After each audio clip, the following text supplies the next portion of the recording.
Sa June 18, itinakda ng Senate Impeachment Court ang pre-trial conference sa impeachment ni Vice President Sara Duterte. Batay sa dokumento mula sa impeachment court, inatasan ng House Prosecution Team at ang defense team ni Duterte na dumalo sa pre-trial conference sa Huwebes sa susunod na linggo. Ilalatag doon ang facts ng kaso at mga gagamiting ebidensya, tutukuyin ang mga testigo at magtatakda ng petsa para sa paglilitis. Tatalakayin din ang iba pang mga kailangan para sa impeachment trial. May hanggang June 15 naman ang parehong panig, ang prosecution at defense, para magsumite ng kanilang pre-trial brief. Hindi po bubuksan sa media at publiko ang pre-trial conference para mabigyan daw ng kalayaan ng prosecution at depensa sa pagdidiskusyon kaugnay sa pre-trial. May pirma ang dokumento ni Senador Sherwin Gatchalian na nakasa doon bilang presiding officer.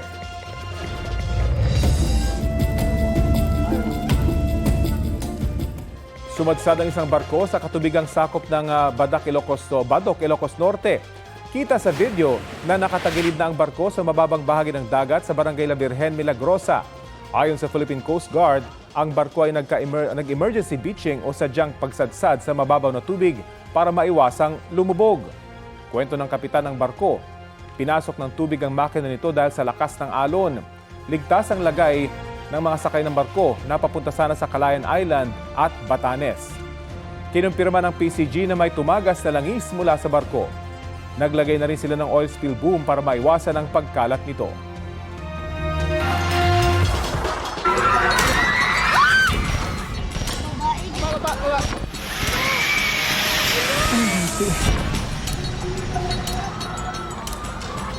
Pasado alas 7:30 ng umaga nitong Lunes nang yumanig ang magnitude 7.8 na lindol sa Maasim, Sarangani, isa sa mga pinakamalakas na lindol sa kasaysayan ng Pilipinas. Nataon ito sa balik-eskwela ng mga mag-aaral sa public school kaya naantala ang pagpasok ng mga estudyante sa iba't ibang bahagi ng Mindanao. Ang pinsalang iniwan ng lindol sa ilang paaralan, nakita rin sa iba pang mga gusali at establishmento sa lalawigan. Batay sa pinakahuling datos ng National Disaster Risk Reduction and Management Council, tinatayang 15 milyong piso na ang halaga ng pinsala ng lindol sa infrastructure sa Soc-Sargen Region o Region 12 hanggang sa Davao Region at Zamboanga Peninsula. Sa Region 12, mahigit 2,400 bahay ang nasira o kaya'y gumuho. Halos 580 naman sa Region 11. Apektado ng lindol ang halos 33,600 pamilya. Mahigit 8,800 ang nananatili sa halos 60 evacuation center.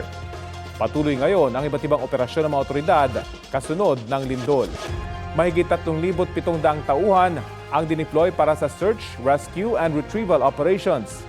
Halos 500 naman ang nakatoka para sa pag-alis ng mga debris. Nagpamahagi na rin ng mahigit 12,000 family food pack para sa mga taga General Santos City at Davao Occidental.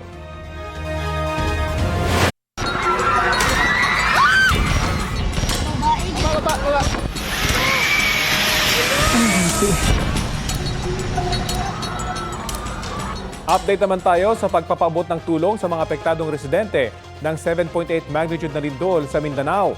Kausapin natin si DSWD spokesperson Asek Irene Dumlao. Magandang umaga at welcome po sa Balitang Hali.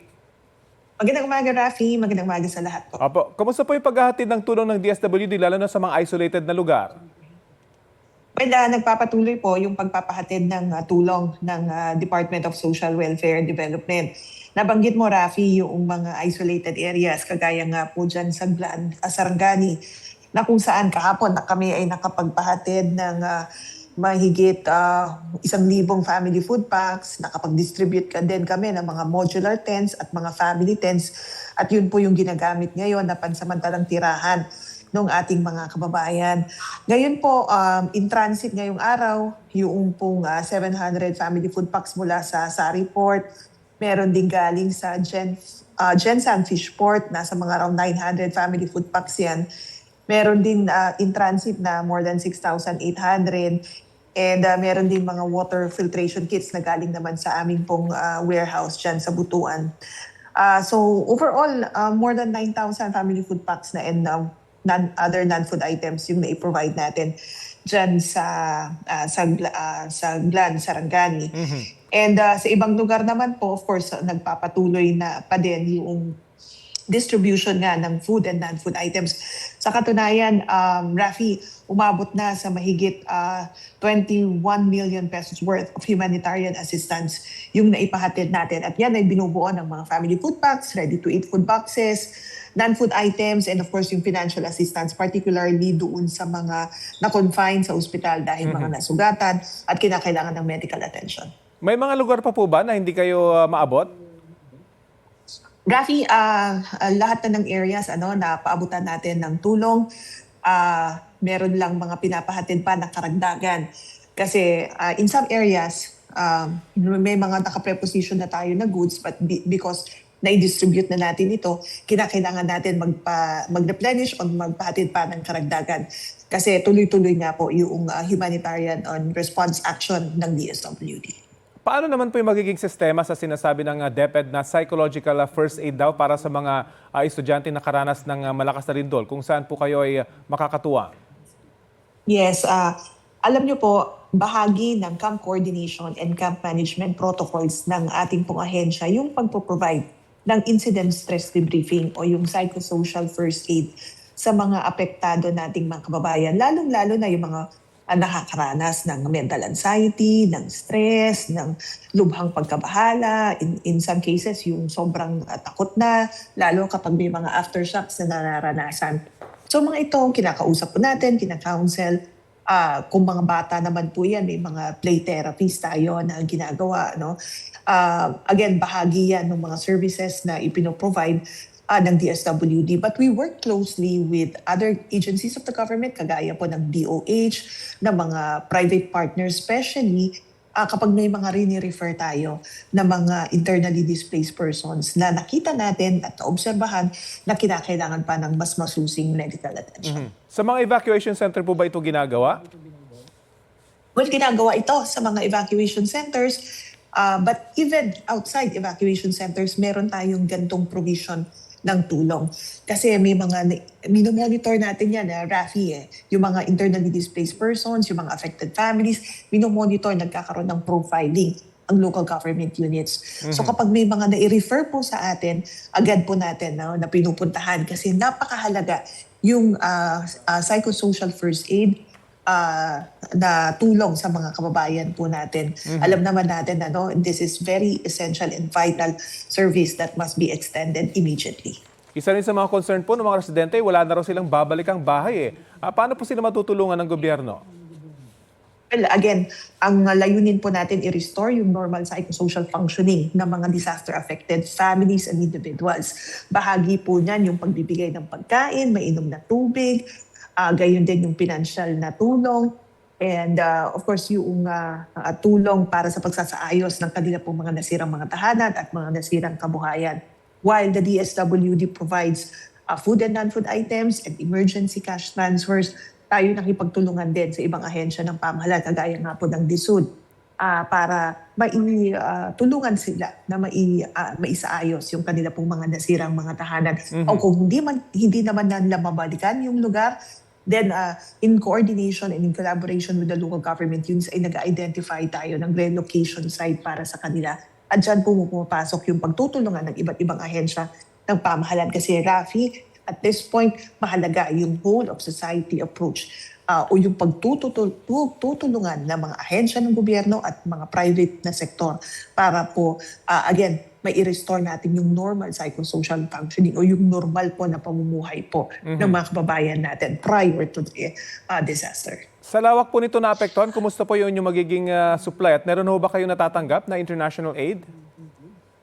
Well, ngayon, sapat po ang resources ng DSWD. Kung mga family food packs po, ang national stockpile pa natin ay nasa mahigit 4.8 million. Family food standby funds natin ay nasa mahigit 839 million pesos pa. And kung umabot na sa 50% yung ating utilization or obligation ng ating Quick Response Fund, tayo ay nagre-request ng replenishment from the Department of Budget and Management. So on the part of the DSWD, we have sufficient resources, Rafi, kasi ang sabi ng Pangulong Marcos Jr., tiyakin ng DSWD na meron tayong sapat na resources, meron din po tayong mabilis na aksyon o pagpapahatid ng tulong sa mga kababayan natin na apektuhan nitong 7.8 na lindol. Okay, maraming salamat po sa oras na binahagi nyo sa Balitang Hali. Maraming salamat din, Rafi. DSWD spokesperson ASEC Irene Dumlao.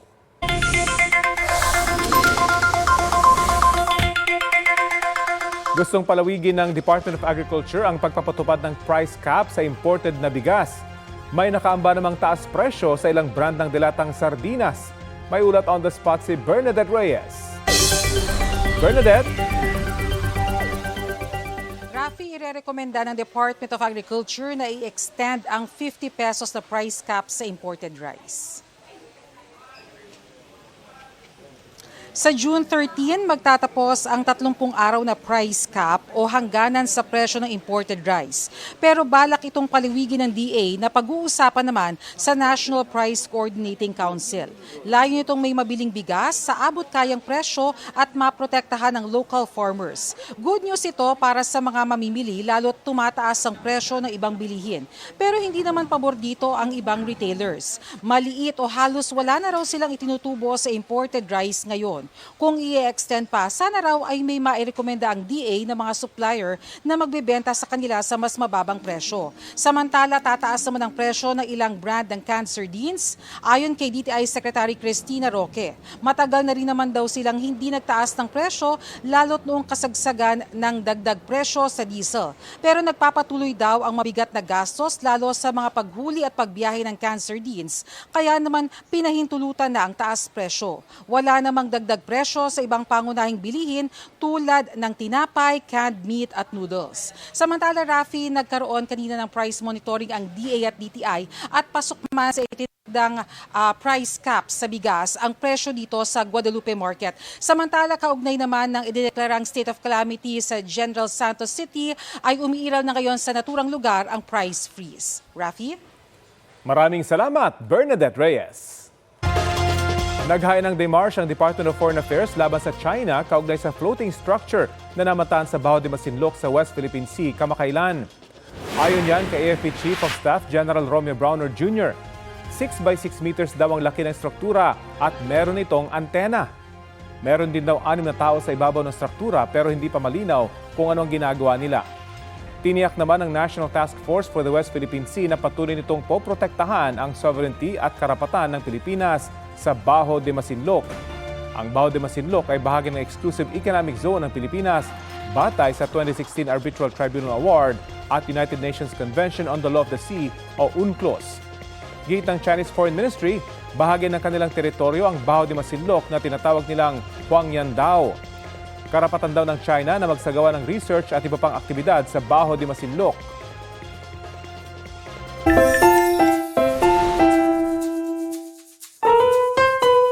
Naantig ang netizen sa panawagan ng isang batang taga Nueva Ecija sa namayapa niyang ama.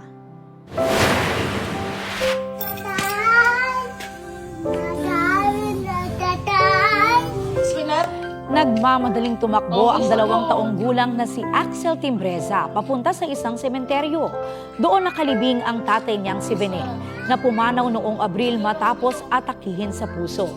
Kwento ni News Cooper Shane Busanya, laging niyayaya ni Axel ang kanilang pamilya na bumisita sa puntod. Noong buhay pa raw kasi si Tatay Bene, close na close sila ng anak na lalaki.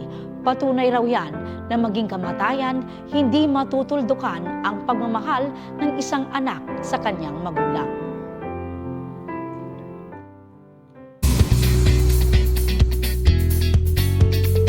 Isang grand salubong ang na-experience ni Sparkle Star at Miss Grand International All-Stars Top 5 finalist na si Gazini Ganados.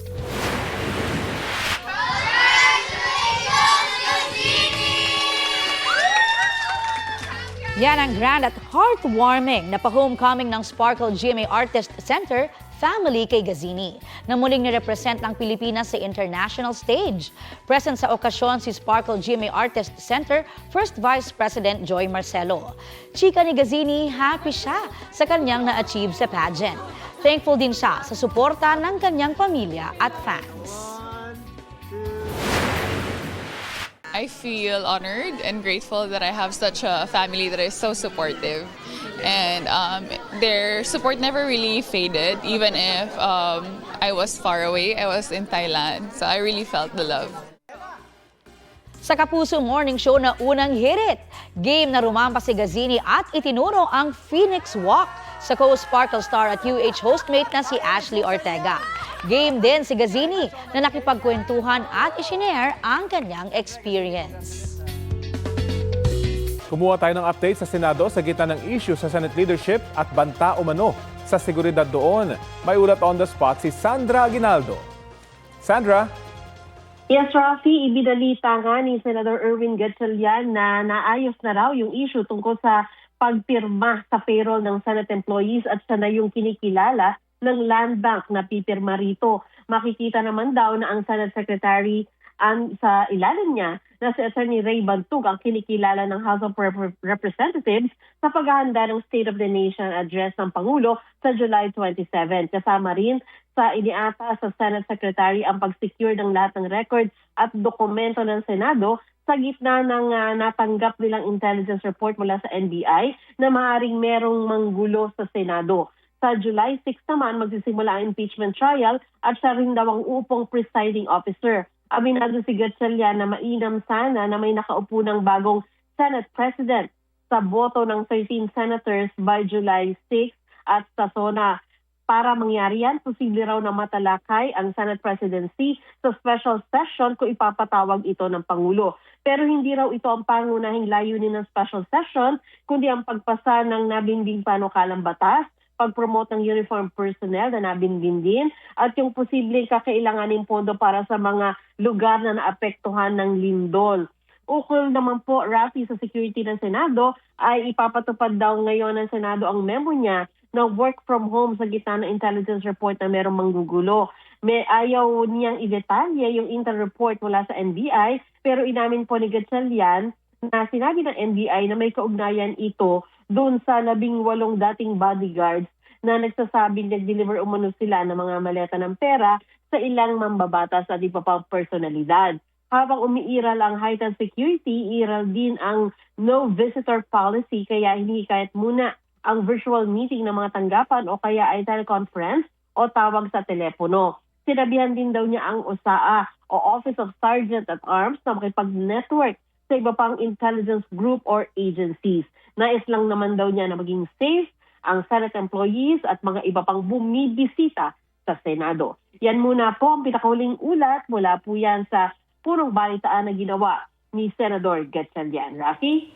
Maraming salamat, Sandra Aguinaldo.